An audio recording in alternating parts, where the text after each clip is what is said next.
আসসালামু আলাইকুম। আজকে একটা নতুন সেলাই নিয়ে আমি আপনাদের সামনে চলে এসেছি।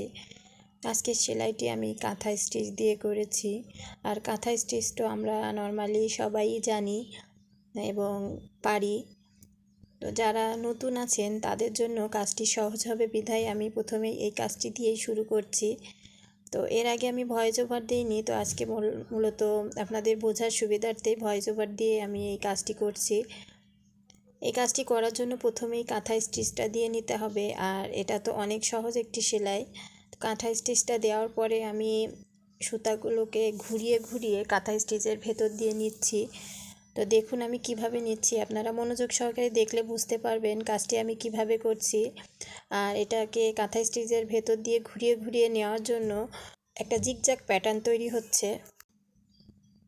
এই কাজটি মূলত আমরা আমাদের ড্রেসের বিভিন্ন অংশে করে থাকি, যেমন হাতাতে করি, জামার ঝুলে, অথবা জামার ভেতরে ও বর্ডার লাইন হিসেবে যখন কাজ করে থাকি তখন এই কাজটি করে থাকি। তো আমার এই জিগজ্যাগ প্যাটার্নটা তৈরি করা হয়ে গিয়েছে। এখন এর ভেতরে আমি কিছু পাতা তৈরি করব, তার জন্য আমি সেলাই করে নিচ্ছি। আর এই সেলাইটা দেখুন আমি কিভাবে করে নিচ্ছি, আপনারা দেখলেই বুঝতে পারবেন। অনেক বেশি সহজ একটি সেলাই। সাধারণত আমরা মূলত যখন নতুন কাজ শিখি তখন এই সেলাইগুলো দিয়েই কাজ শেখা শুরু করি। তো আমিও আজকে আপনাদের বোঝার সুবিধার্থে এবং শেখার সুবিধার্থে আমি সহজ কিছু কাজ দিয়ে এই সেলাইটা আমি শেয়ার করেছি। আশা করি আপনাদের এই সেলাইটা বোঝার কোনো অসুবিধা হচ্ছে না। একটু মনোযোগ সহকারে সেলাইটা দেখলেই বুঝতে পারবেন আমি কিভাবে নিচ্ছি।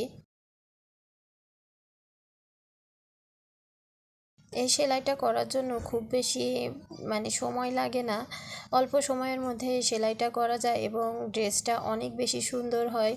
বেবি ফ্রকের নিচের ঝুলে যদি এই সেলাইটা দেওয়া যায়, এই ধরনের সেলাই কিংবা ডিজাইন যদি দেওয়া যায় অনেক বেশি সুন্দর লাগে।